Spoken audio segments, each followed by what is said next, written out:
Alec, Oh, what's going cool. on, man? I am doing just well. I'm quite sitting here literally in my gym, enjoying my nice morning Yeah, with you looks. now. Yeah, look at that. I'm out of coffee, but um, I'll have to get some soon. You know what you're not So, out of? Some sweet PRs in the background there. Some great lifters in that photo. yeah, I joined, which a plug for all things gym. I joined their Patreon page, and you get like these things. So I just had them printed, and my idea is to get the wall there. And one day when I get a gym, it'll be all up there. So That's awesome. I like that a lot. one day when I get a gym like you, so I Yeah, mean, the people that are in my listening to gym. this on the podcast, they don't see this, but you guys should check over my YouTube channel. Alec made a gym in New York. What's it, in Brooklyn? Yeah, in Bushwick. In Bushwick. Is it between two? Like, is it an alley or what? What is it? No, it's you would think so. So it's definitely an illegal backyard. Like it's definitely one of those backyards where like someone was like, "Yeah, don't tell anybody," and we'll just put it a part of an apartment, whatever. But yeah, it's a full on It's legit. backyard in one of my athletes' apartment. That's our apartment door over there. And, we built a roof, a platform, everything's handmade, a stone loading shelf, all the weights. I mean, it's quite impressive. There's all the sandbags and logs and all the weightlifting equipment. It's really insane. But yeah, so And we built that. yeah, and I guess we should intro first. So this is Alec Pagan, Oh, yeah. but Alec has, I will argue, since I left New York. No, I'm joking. He now has the strongest. He now has probably the strongest. I would say now you have a physical brick and mortar gym in New York. Yeah, I Maybe mean, maybe it's even close to definitely, East. You're up there. yeah, I would say, if you're looking at just strength sports in general, Olympic lifting and strongman, I definitely have the best talent in New York City and probably New York State. Yeah, I mean we're talking like men and women who are Yeah, lifting stones. I mean, what you've done in your space is pretty awesome with the amount of strongman work you can do, and you got the platforms and yeah, the strength. I yeah. mean, The it's weightlifters and the strongmen just come and train here together every day. Session starts at 2 or 5, depending what session they're in. yeah. So yeah, so when I asked you to be on this podcast today, obviously I look to you in my own training as kind of like you're my strongman forte guy. Like I have you on speed dial when I got my sandbags, I think I'm strength your shop. weightlifting guy too. You are. We I'm just so talking we shit. were we worked a lot prior, and I've learned a lot of things. And I recently got a plug to them, a strength shop bag, 140 kilo Yeah, bag. Check them out. I know right seems like a now good bag. it's awesome, and I think with barbells being short because of COVID, I think that this bag training, which has always been something great, but I think now it used to be like, hey, let's grab a 50-pound bag and do some cool little kettlebell swing or whatever with it. But now that we have these heavy bags, I've noticed a huge difference in my pulling strength, my squat strength, just from picking up a heavy object. Yeah, So it's great. yeah, and I think so. When I got it, I was like, I have no idea how to pick this up. I don't want to hurt myself. So I called you. We did some FaceTime down in my basement. You taught me how to kind of get the basics of it. And since then, I've had a lot of people on my Instagram pages seeing me doing these, and they're asking, what's a good starter weight? How do I get started in it? Do I just literally just pick it up, and is that a workout? And I think in the simplest form it is, but there's Yeah. also probably some outlines or guidelines for programming. And I wanted to have you on here to answer some of those questions and then kind of run with it. So, um, I mean, what Yeah, I would you mean, say is like a good starting weight? Let's start there because most people say, what's a good starting weight? Let's say sure. people listen to this. Let's say they back squat maybe 300 or, deadlift in the low threes. They're a relatively fit individual. Yeah, if you're like, say, you're the casual CrossFitter, you probably go to 3 to 5 classes a week, so you're pretty decent shape, but you're at home now, and you want to start doing something with a sandbag. What I would say is like it's very similar. It's more similar to that of a clean than it really is a deadlift in the way that you pick it up. And what I mean by that is it has to be a full foot contact and pressure into the ground, and you don't want to like just like a clean or even a good deadlift. You don't want to lead with your hips wide off the ground. So basically, what I would say is like if you could do more weight than you think. That's number one. Everyone, they'll hear like a 220 bag and like, oh, it's really heavy. Like it is heavy, but if you know how to move it, it's actually not that bad.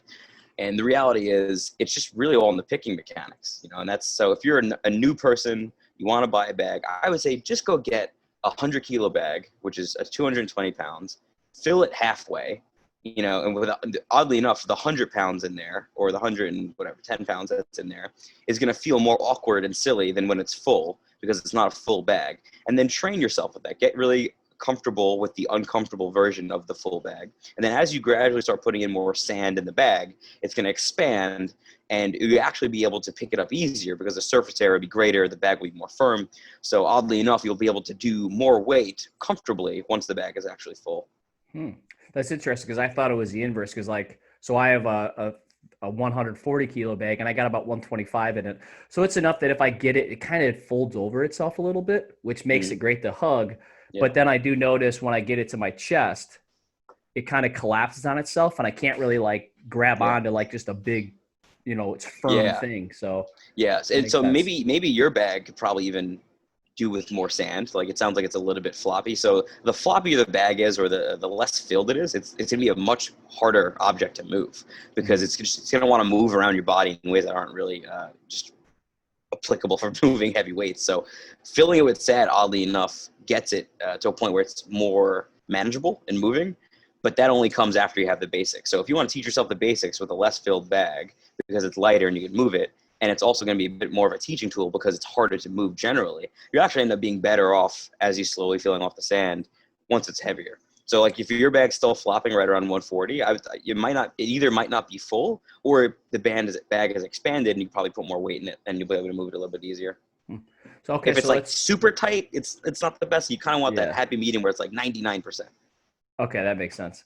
All right. So a lot of people who have asked me obviously kind of come from that functional fitness space or the CrossFit space, and they work with the D balls, the big heavy balls. So maybe it's maybe they have a 50 pound, maybe they have a 100-pound ball.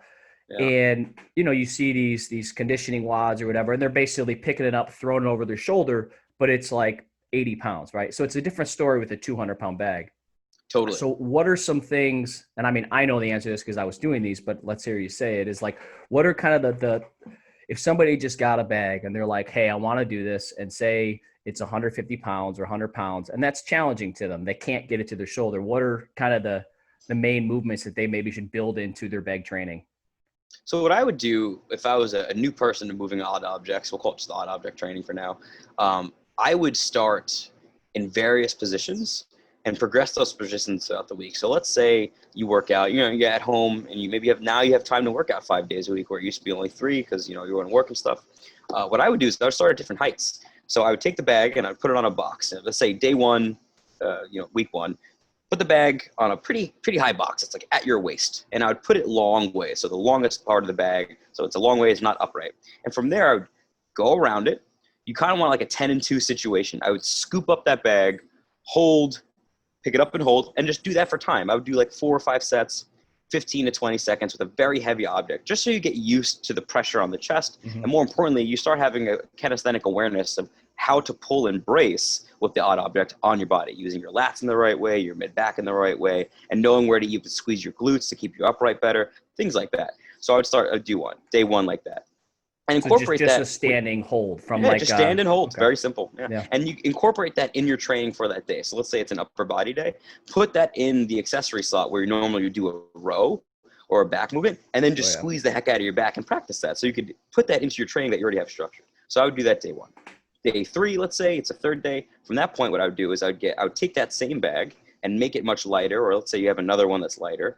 Use the light bag, and I would start practicing picks from the floor. And let's say day 3 is your deadlift day. That's a perfect way to warm up your deadlifts, because you're going to get the posterior chain active, and you're going to practice pressing through your whole feet and using your quads right up the floor, which are principles that will feed right into your deadlift. Right? Cool. So use the objects to feed into your training already. So from there, I would put it on the ground. I'd have it much lighter. I would bend over it as if I was doing a bent over row position, and I would then squat down ever so slightly, so my shoulders and hips move together down, and I would wrap my arms around the bag, similar to how you had it when you were holding up here on day 1. And I would just push through the ground like a leg press. And I would pause at the knee with the bag in that bent over row position. And I would hold that for time. Let's say 5 seconds a clip. And that's a good way, 3-4 sets of that. It's a good way to warm up before your deadlifts. And then you go do the rest of your session. And then let's say it's a day 3. That was day 3. So let's say we're on day 5 now. From there, I would put it all together. So I'd put the bag at a weight that's probably in between the day 1 weight and the day 3 weight. And I would pick it up. hold it, and then back down. So now you're just doing extensions. And that's a really good way to learn all the positions slowly and then progress yourself from there. And once you do a month of that, let's say 4 weeks of that 3 progression, you then start incorporating movement qualities like sprints or load to an object, things like that. Oh, that makes sense. Yeah. So, I mean, it's when you're saying that, like that day 3, and you have me do those, I would compare them as a weightlifter, like doing a clean lift off where it's like a clean pull to the knee. You just work on the first pull. And then the other day, you're up here. So it might be something more where obviously if it's like from a block or a hang and you're doing like a hang block pull or whatever that might be, you're able to overload that movement. Exactly. Yeah, and then that's and it's similar. It's just weightlifting breakdown applied to strongman or odd objects, really.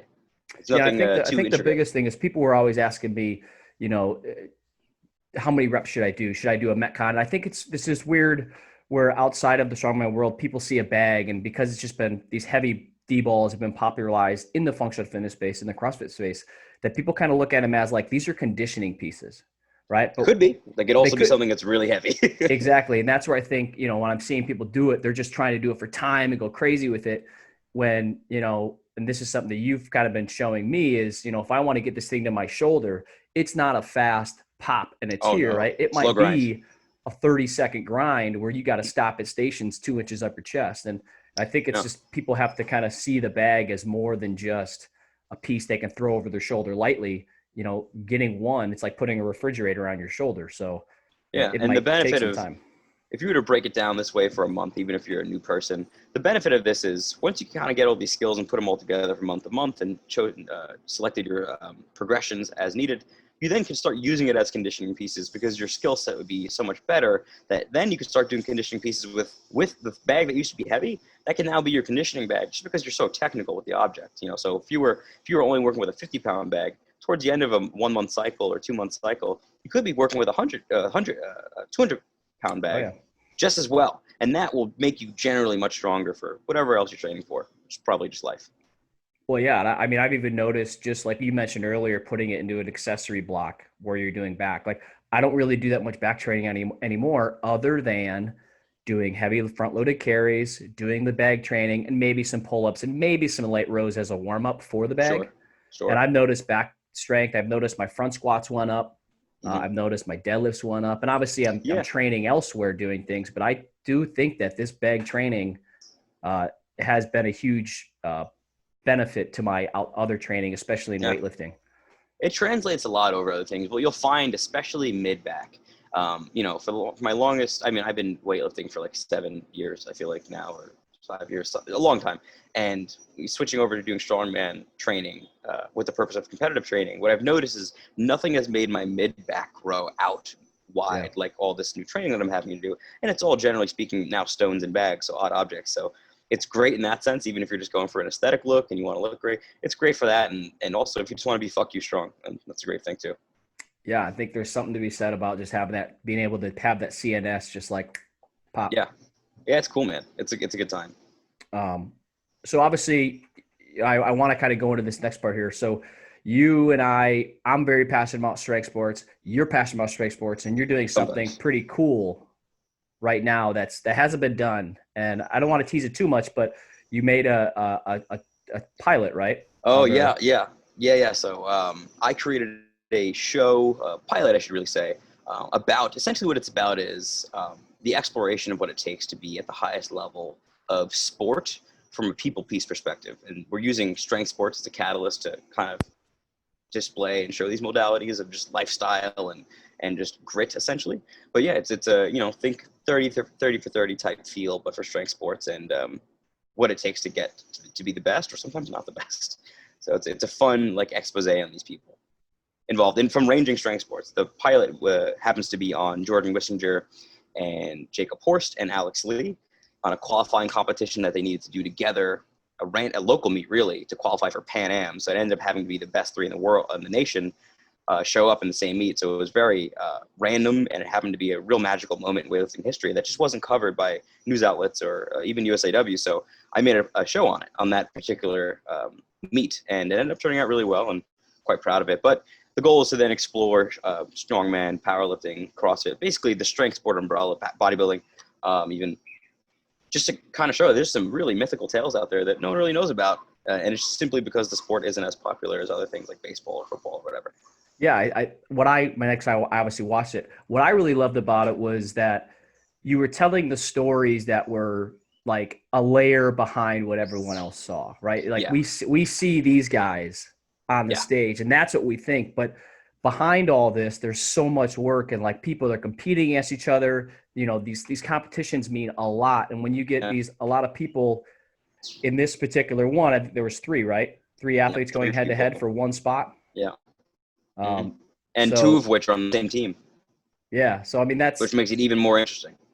yeah, talk about just the training dynamic, like how does a coach orchestrate both of them working against each other, but also working together. I mean, there's a lot of cool stories behind and it's not just in weightlifting; it's in every sport. I think Yeah, that's what was it's in cool is there's you're layers showing to that. this, man. Yeah, it's really amazing, all these untold stories about these absolutely insane athletes. Like they're really, I mean, these people, regardless if you like strength sports or not, which I mean, if you're listening to this podcast or YouTube show, you're clearly a fan of strength in some regard. But these stories go far beyond the sport and what they're doing, and it's just really kind of just displays the human spirit. And I think that's really why it's interesting at the end of the day, like what it takes to want to excel in your craft. And that draws inspiration, and also there's gonna be a lot of stories of failure. In that episode, there is a very strong story of failure as well, Mm-hmm. by a person that shouldn't have failed, which makes it even more interesting. So Yeah. it's just it's the most interesting thing in the world is people, and then we're talking about people in that. Yeah, I mean, so I'm also. Have you seen The Last Dance, Michael Jordan's documentary? You're like the fifth person to keep telling me to watch it. I'll have to sit down and watch it. So I Apparently, mean, it's amazing. watching obviously The Last Dance is amazing. You see a whole different side of the Bulls and Mike, and then where the era of basketball was. Hmm. But it's kind of, in a way, you're kind of doing that with weightlifting, and you're kind of pulling back the veil, if you will. Yeah, And people just see Mike Jordan as like, and he is like probably the best or one of the best basketball players ever, yeah, sports icons. But at that time, there was so much like personal things yeah. going on, the He's a team dynamic character. dynamics. And now in your pilot, I mean, you're sharing these stories of, it's just like, whoa, these are real stories of people who are professional athletes that aren't getting seen.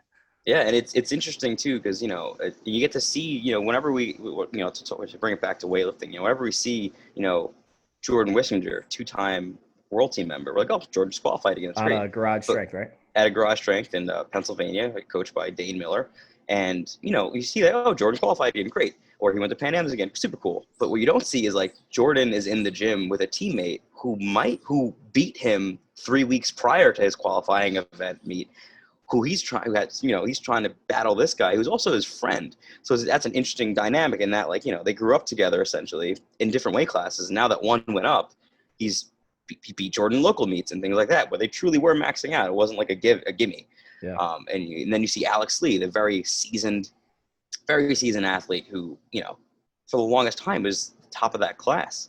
So, and now you have this young guy chopping at his bit who is, supposedly wasn't supposed to be as good as Jordan. So there's just these layers of just intricacy that it just makes this shit really fun. It just makes it really cool to see. You never get to see it. Yeah. So, I mean, obviously people are probably listening. They're just like, oh my God, I want to watch this. I'm not quite sure if it's out yet or what that is. It is. So, You could watch it on my personal Instagram account. which is full episode, Alec Jose on Instagram. Okay. One word. With a J. Generally speaking, yeah, you spell Jose with a J. Michael Dewar of Mexican descent. J Dewar. Yeah. So yeah, guys, check it out. It's over there. Head them out, and we'll put the show links. And if you're watching this on YouTube, I'll put it down below. And then if you're on the podcast there, check them out. It's awesome. It's a good, a half hour or so? Yeah, about 22 minutes. About 22 minutes. Yeah. Cool. All right. So let's talk about the landscape of meets and competition with strength sports. Well, it's weird right now because there's none. Because there's none, but there is. It's weird. Everything has moved to online qualifiers for meets that we're hoping will actually happen. Is essentially. Which is, I mean, we're going to get into it here, but like as a coach, coaching online qualifiers is kind of stressful. It makes it weird and it's hard. But as an athlete, it's got to be crazy too. Yeah, But it's better than nothing. I feel like it's a double-edged sword for both parties, right? So as an athlete, like you obviously have like, oh, cool, I get to just max at home. I don't have to travel anywhere, or I don't have to do certain things.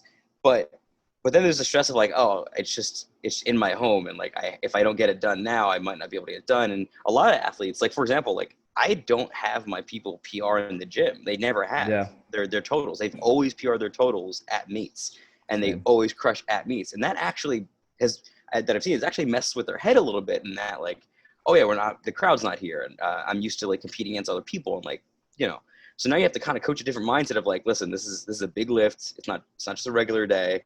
Get out of the mindset of just we're back in the gym. We have to kill here. So it's different for the athletes as well, not just the coach. And you have to you have to address that. Yeah, it's definitely hard because obviously we both have athletes who love this online qualifier. They don't have to get on stage. They don't have to worry about all of that, the travel, the stress. And then there's and me or other of my athletes where it's like we draw something out of us on stage. Yeah, right? And a lot of athletes thrive in that environment, and it's very hard for me to turn it on. Not that I don't train hard, or your athletes don't train hard when they're in the gym, but it's very hard to replace that intangible kind of thing if it's not there. It's that X factor, man. When you're having to do something in front of a room full of people whom you may not know, and you're essentially putting on a show. That's what this is. Sports are just shows, and people thrive off that, and they're usually really good athletes love it. Most athletes love it. So, or it's even like in the pilot you made. I mean, these guys were competing in the same thing for the same spot, so they were forced to do things because of the circumstances, which might not come out in online. But I guess the alternative is no one competes. Yeah. So the qualifiers are interesting because we're having to do it for weightlifting. Obviously, in weightlifting, you have to weigh in still, which is interesting. I find that particularly interesting that they're still making people weigh in. But so what are because I haven't had any of my athletes do it yet, and I was thinking about having them because for the December meet in Atlanta Nationals, which hopefully National/finals. Yeah, / every other meet because they're just going to back it up. But so the weigh-ins. I mean, have you had anybody do any of the online I've stuff? had an athlete qualify. Yeah, you have to. So you have to set up a camera directly in front of them on the platform. It has their elbows and full body needs to be clearly visible. You need to prove that you're on a platform that is regulation size, using tape that's on the floor. And you have to. Athletes can drop the weight to their discretion, but they should wait for down commands. And you have to weigh in. You do have to weigh in, which is interesting. I actually don't agree with that. I kind of really wish they didn't make these people weigh in for a meet that's not actually happening. Like, listen, I still don't know how they would regulate. Like, how do they know it's a 2-hour or after weigh-in? They don't, and that's why I guess you're just hoping integrity is there in the sport. We're going by integrity, and that's personally why I think they shouldn't have them weigh in, because the fact that they have to prove that they weigh in with the camera, and you got to record and all that, and you have to record the weights and like video yourself taking the bar apart after they hit their maxes. It's a whole thing. But the issue is that I personally don't think they should weigh in because it's just, listen, they're not at a meet, they're not putting on a show, they're not competing against other people. It's literally just themselves. And if the athlete shows up overweight to the national, then they just don't let them lift. It's just that simple, which I've experienced myself. Sometimes you're just not allowed to lift. People will, if they're in the same way, like I was like, okay, you get 3 attempts in a meet, you miss, it counts. Yeah. In an online qualifier, hypothetically, infinite. You can take infinite attempts. There's no limit. Attempts, which obviously, like if somebody hits it on their 8th time, who cares? They made it. But at the end of the day, it's also like they're not at a meet, so it's interesting that they're making them do a weigh-in requirement, which is a meet requirement. So So they, I guess if they go to the meet and they qualify, they're going to get found out at some point if they, like we're that person who missed a bunch. It's going to catch up to them on a national stage. Sure. I mean, listen, if you want to miss 13 times, make it on your 14th, I don't care, so long as you meet the total. But like at the end of the day, you have to do it at weight at the meet. And if you can't do it at weight at the meet, then we know you weren't ready for it. And that's fine. Kind of like an asterisk next to this one. Yeah. And this is the thing, we're going to find that out anyway at this meet. It's going to be a very odd finals and nationals, but it's in the South, so it's more than likely going to happen. And it's and take that for whatever it means to you. And it's interesting that, these people are in the circumstances that they're in. Strongman is doing the same thing. Strongman has a national, both the World's Strongest Man competition, which is official Strongman games for anyone that's not a super, and nationals, which is for amateurs, are also doing online qualifiers as well. And for both of them, you don't have to weigh in, which I love. Strongman nationals, you don't have to weigh in. You just have to prove that you could do 3 of the 4 listed events for the qualifying events and show video and weight, similar methods as USAW is using, and that's about it. And what's really interesting, which I kind of wanted to get in with you, was the official Strongman games, which is essentially the biggest strongman competition in the world, unless you're a heavyweight. So basically all the other weight classes and women, because for whatever reason, strongman still doesn't allow women on the main stage, something that the strongman should probably correct swiftly, is that they have an online qualifier. Their online qualifier is a max out clean and jerk of any implement of your choice and a max out deadlift with straps and a deadlift bar if you want or whatever. And that total will place you in the rankings, which will then, I believe they choose like the top 10 or 15% of those rankings to then put them into their classes that they want. And it's also an international competition, pound for pound. Whoever has the best total pound for pound, which they're including as well, could win $10,000 as first place. I think second place is like $7,000 or $5,000, and third place is like $3,000. Like, it's a large amount of money, and all the way up until and all the way up to seventh place makes money, like $700 or $500. So it's a huge international meet now. All these people are doing it online. So you have like Olympic weightlifters who I see training for this meet, which they'll never go to the meet. They'll never do it, but they're trying to win some money. And powerlifters are jumping in, like Marissa Inda, the world record powerlifter. She's jumping in because she's small and she can pull a big weight. She'll have to learn how to clean and jerk. And you have strongman athletes who are learning how to clean and jerk for this, but already know how to deadlift. So it's really cool to see. Which is, when you're saying this, so any implement, it's because I obviously follow you and we watch each other online. I'm watching your strongman athletes and they're doing barbell clean and jerk. Yeah. And they're doing it like a weightlifter, like you're teaching them how to weightlift. And I'm like, is that in response to this whole thing? Yeah, they have to. So, my athlete who's doing OSG this year, her name is Rebecca Lorch. She is the current North American champion, amateur champion for Strongman Corporation. So she's the best amateur in North America right now. And she's getting ready for OSG, that qualifier. So, all these strongmen, I see them training with an axle or get that or barbell. The thing is, what's really funny about strongman athletes is that the majority of them can't clean. To them, it's just a quick deadlift and they kind of fling it, and that's not their fault. It's just something they've never really had to train for.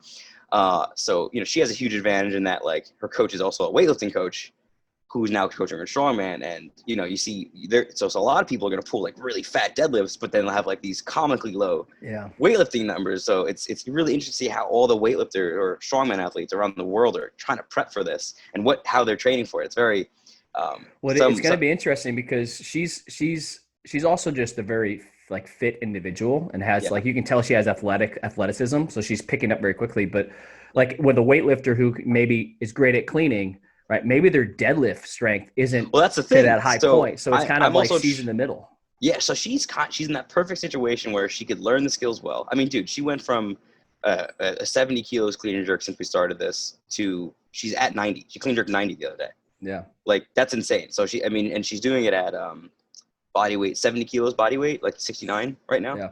She'll be about 68 when she finally goes in. And where's her deadlift at?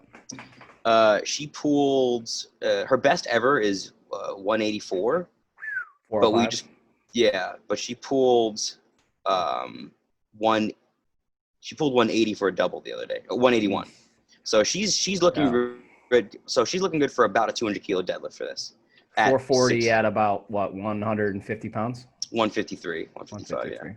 Yeah. So she's pretty strong. That's huge. So she's actually in a very unique position where she's gonna do. And what's funny is she's very weak compared to the international girls who are in her class, but she's a really good strong woman in terms of skills, and she's she's in a position where I could coach her for the weightlifting, where those girls might out deadlift her by 10 pounds, but her clean and jerk might out hit them by 20. Yeah. Just because we've been working together. And it's really to what you said before. Like, I'm training someone for this qualifier. You know who Ben Claridad is? Ben Claridad was one of the OGs at Cal Strength. Like, he's a really good weightlifter. I recently started coaching it. Like, he's a 150, 190 guy.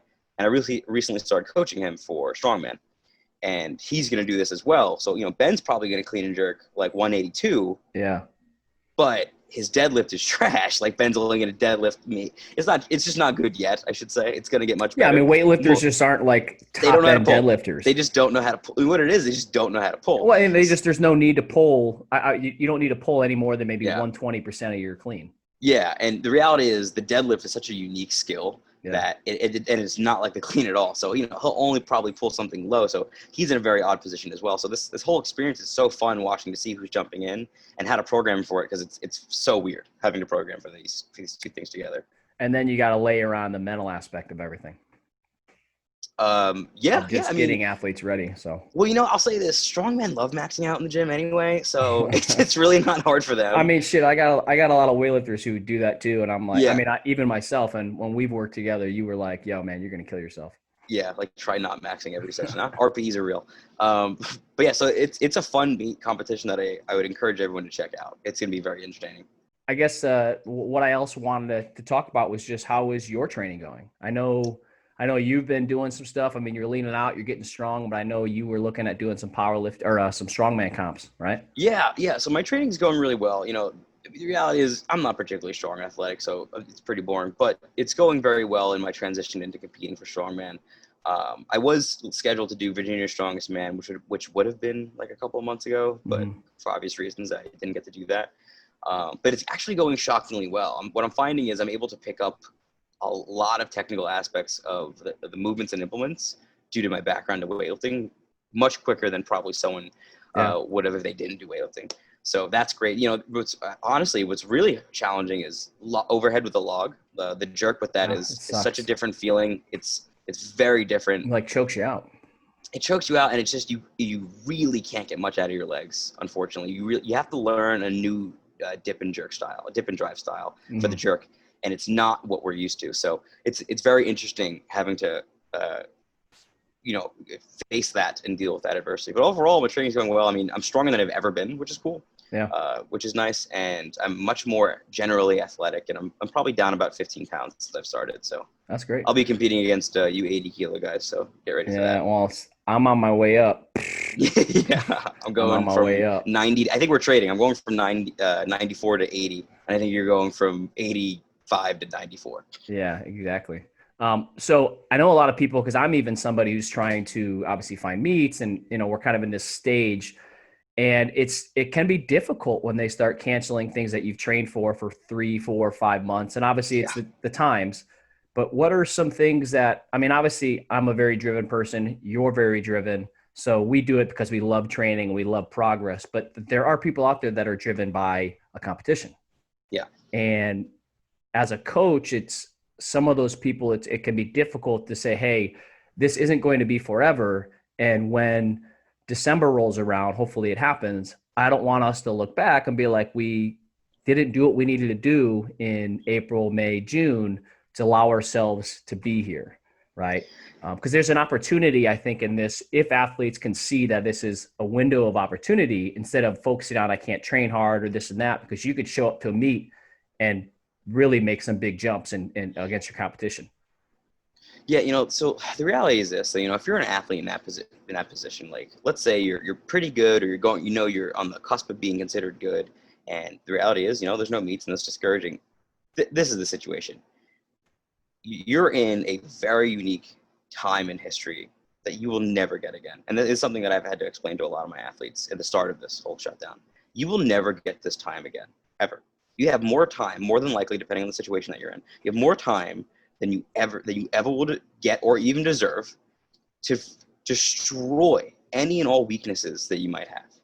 And if that doesn't get you fired up, thinking about how much better you could show up at the next competition because you've just spent the last 3 months obliterating where maybe it's your overhead, maybe it's your conditioning, maybe it's your body fat, maybe it's your overall strength. It doesn't matter. If you're not attacking those right now, because you're never going to get this time again. You won't. This is a unique time. If you're not doing, and if you're in a really, really unique situation where you can do 2 sessions a day and you're not, you need to think about your actual priorities, because you might not actually want to compete at the level you think you do. But if you do, for example, I hate anyone that knows me. I hate conditioning. I hate it.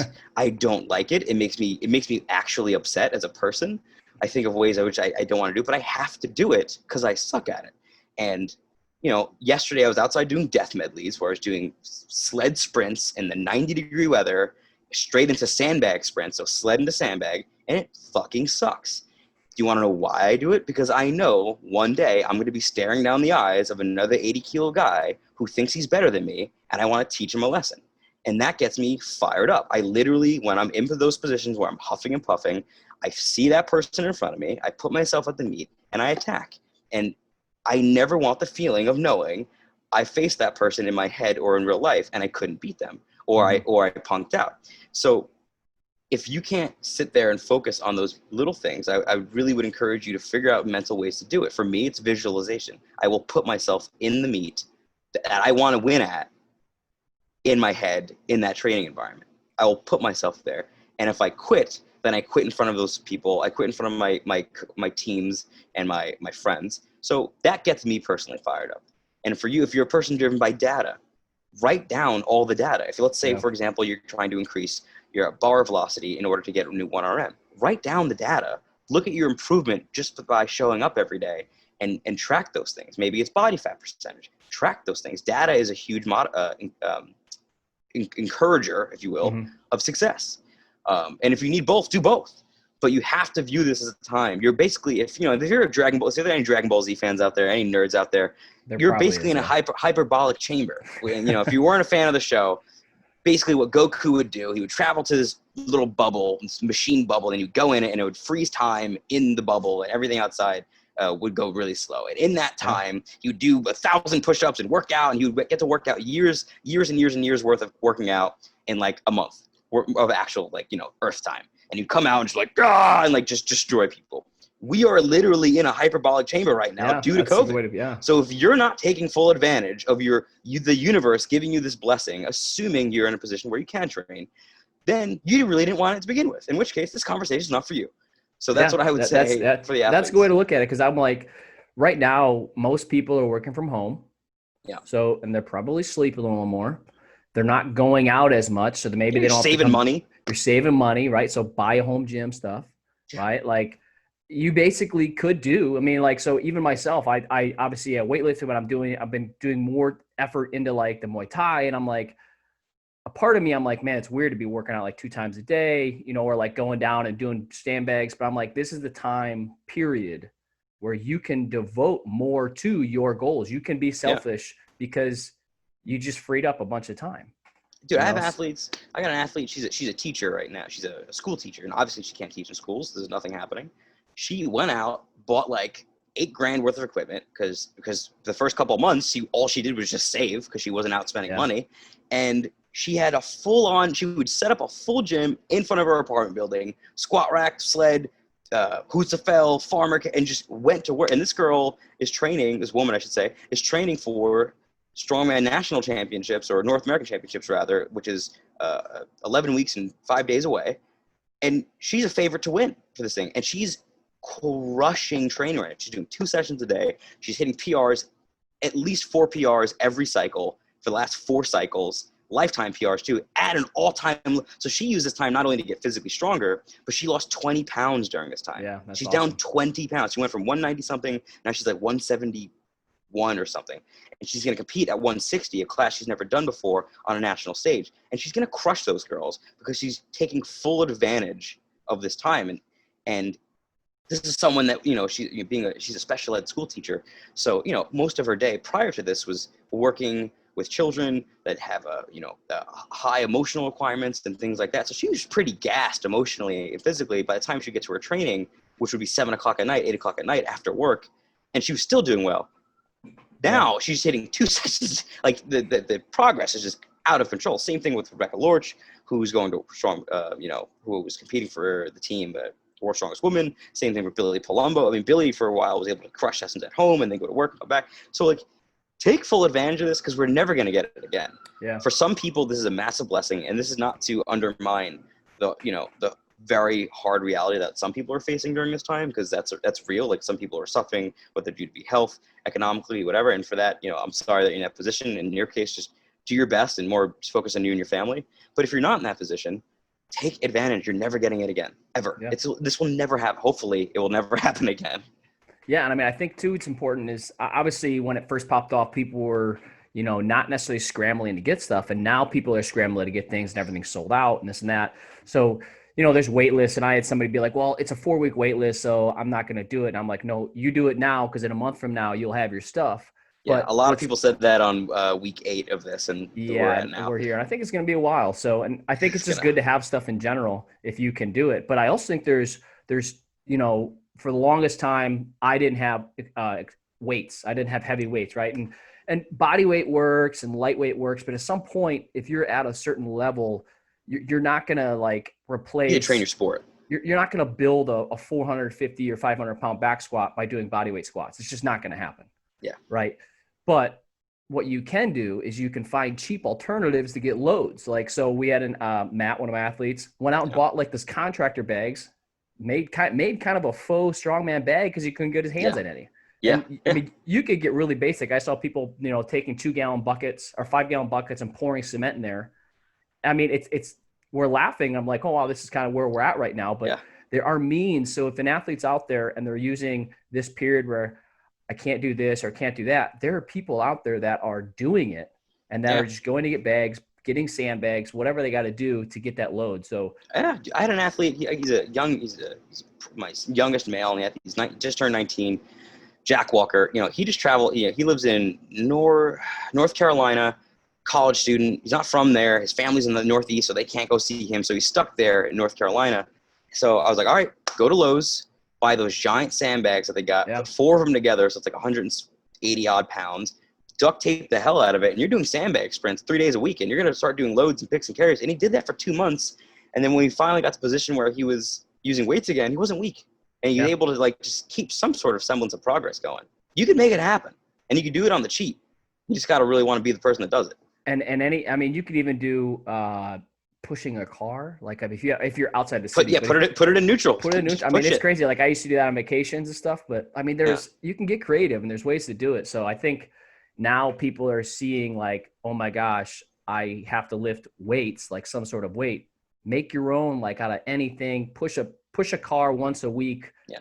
For 20 minutes and see how strong you get. So yeah, man, get bags. If you're not that strong, let's say you're a person, maybe a college, maybe you're a college student or someone new to fitness, and you're like, hey man, I can't lift a giant sandbag. Go get a bag of rice. Get a bag of rice, tape it up. It probably weighs 20 pounds. And start doing some squats. You can make it happen. Yeah. Go do some manual labor in your backyard. Transform your home. Get strong. Yeah. Cool. Well, I know we kind of were just shooting the stuff today, but I was really excited to go into the strongman stuff. So if you guys, are looking to get into the strongman stuff, get a bag, go make a bag, listen to this podcast, check out Alec on Instagram. You posted a lot of good stuff, and honestly, I'll just watch you doing your lifts and just kind of pick things up. And I think that's a great way to learn. So, but where can people find you? So if you want to find me, honestly, the best place to contact me is my Instagram. I'm at Alec Jose. What you'll find there is educational posts on strongman and Olympic weightlifting, and occasionally my own BS lifting videos. Yeah. And you've been on this before. We've done a couple podcasts now, so you guys can always go back and check it out. He's one of my faves to have on here. We just shoot the shit. Yeah. But I appreciate you having me on here. It's always a good time. And for anyone, if you need help with anything, hit do her up. We'll put you in the right spot. Yeah, well, we'll get it all. So, all right, guys. So that's it. Make sure you guys like this video if you're on YouTube. If you're not on YouTube, go check it out. Check out Alec on Instagram. Leave us a review. 5 stars only. I'm gonna delete the others if you don't. If it's not 5 stars, but you got it 5 stars, but you have to make fun of us in the comment. You have to say something mean to both of us. So that makes me laugh. Yeah, it's like a compliment sandwich. But or 4.9 stars or higher. Okay, I'll take that. All right, guys. That's it for me. Until next time, we're out. Peace.